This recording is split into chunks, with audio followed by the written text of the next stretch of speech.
खेती के अनुभव मेरे भी बहुत हैं। आप ये मत समझना कि एक मुख्यमंत्री और आपका संबोधन कर रहा है। मैंने, मेरे पिताजी ने, मेरे दादा परदादा ने भी खेती की है, थोड़ी बहुत की है। मुझे याद है सन वो 70-72 की बात कि सब्जी बो करके और किस प्रकार से वहां यानी बाल्टियों से पानी डाला जाता था उस सब्जियों को उगाने के लिए। पानी की कमी होती थी, फिर भी सब्जी बोना है क्योंकि सब्जी की अच्छी आमदन होती है, पानी भर भर के बाल्टियों से डालना पड़ता था। आज किसान कितने ही किस्म के यानी सिंचाई के साधन हो गए हैं, उन सब्जियों को बो करके उस समय का विषय था। एक समय था हरियाणा में बहुत अच्छी फसल नहीं होती थी, सामान्य मानो बाजरा होता था या थोड़ा चना हो गया, गेहूं भी कहीं कहीं होता था, धान तो उस समय था ही नहीं। लेकिन आज पानी की उपलब्धता, धान भरपूर मात्रा में, गेहूं भरपूर मात्रा में, बाजरा तो आज भी होता है, कपास होता है, विविधीकरण के नाते से इतनी फसलें, उन सब फसलों को हमने एमएसपी पर खरीदना शुरू किया है। फसलों की कीमत ये पूरी सबको मिलनी चाहिए, किसी को घाटा नहीं होना चाहिए। अगर बाजार में भाव कम मिल रहा है भावांतर भरपाई से जो एमएसपी से, तो कई बार तो हम फसल एमएसपी पर खरीदते हैं। लेकिन जिन फसलों का हम उपयोग ज्यादा नहीं कर सकते, तो उसके लिए हमने दूसरा रास्ता हरियाणा ने अपनाया है। और हरियाणा एकमात्र प्रदेश है जो लगातार इतने वर्षों से उस पर चल रहा है, और वो योजना है हमारी भावांतर भरपाई योजना।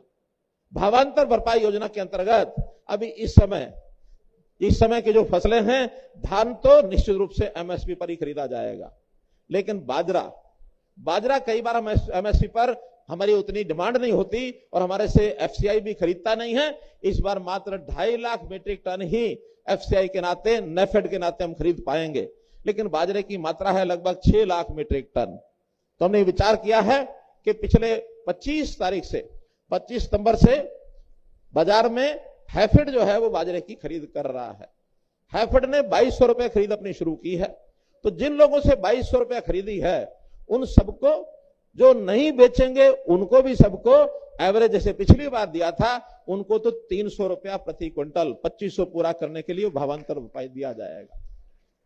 और अगर 25 के बाद हैफेड अथवा बाजार में और रेट पर जे फार्म 2200 से ज्यादा का है, तो फिर 2500 रुपया, और जिस भाव में बिक्री हुई है वो जो गैप होगा वो भावांतर भरपाई में दिया जाएगा। अर्थात किसान को पूरा 2500 रुपया ही मिलेगा 25 तारीख के बाद का जो बाजरा खरीदा गया है उस पर। जिसने बेचा नहीं है बिल्कुल उनको, क्योंकि उनके भाव का पता नहीं है, किसी ने अपने घर रखा होगा, किसी ने बाद में बेचना है, किसी ने घर के खाने के लिए रखा है, उन सबको 300 रुपया प्रति क्विंटल, जो भी पैरामीटर पिछले सालों के हैं, जो भी क्वांटिटी पिछले सालों की एवरेज है, उस हिसाब से भावांतर भरपाई योजना पर ये मिलेगा। जहां तक पानी का विषय है, हमको पता है इस पानी की लड़ाई हरियाणा में खूब लड़ रहे हैं। पानी हमारा एक प्रदेश वो रोकने के लिए बैठा है, सुप्रीम कोर्ट का निर्णय मानने के लिए तैयार नहीं है। हमने अपने पेतनों से सुप्रीम कोर्ट को अपनी लड़ाई लड़ करके और ये निर्णय दिलवाया, और मैं बधाई देता हूं, सुप्रीम कोर्ट का धन्यवाद करता हूं कि हमारी इस मांग के ऊपर सुप्रीम कोर्ट ने मोहर लगा दी है कि एसवाइएल नहर बनेगी, एसवाइएल नहर बनेगी। अब इस एसवाइएल के पानी को रोकने के लिए पंजाब हमेशा कुछ ना कुछ बोलता रहता है, और उसी तरफ उन्हीं का एक राजनीतिक भाई दिल्ली, वो कहते हैं कि हमें पानी और दो, ये पानी देने से मना कर रहा है, वो पानी लेने के लिए हमेशा लगे रहते हैं। भाई ये हरियाणा की अपनी पानी की जरूरत भी पूरा करने के लिए हमको ध्यान करना पड़ेगा कि नहीं करना पड़ेगा? तो भाई बहनों, ये जो दोगली राजनीति है, इस दोगली राजनीति को हम, दोगले वाल को उसकी एक नहीं चलने देंगे।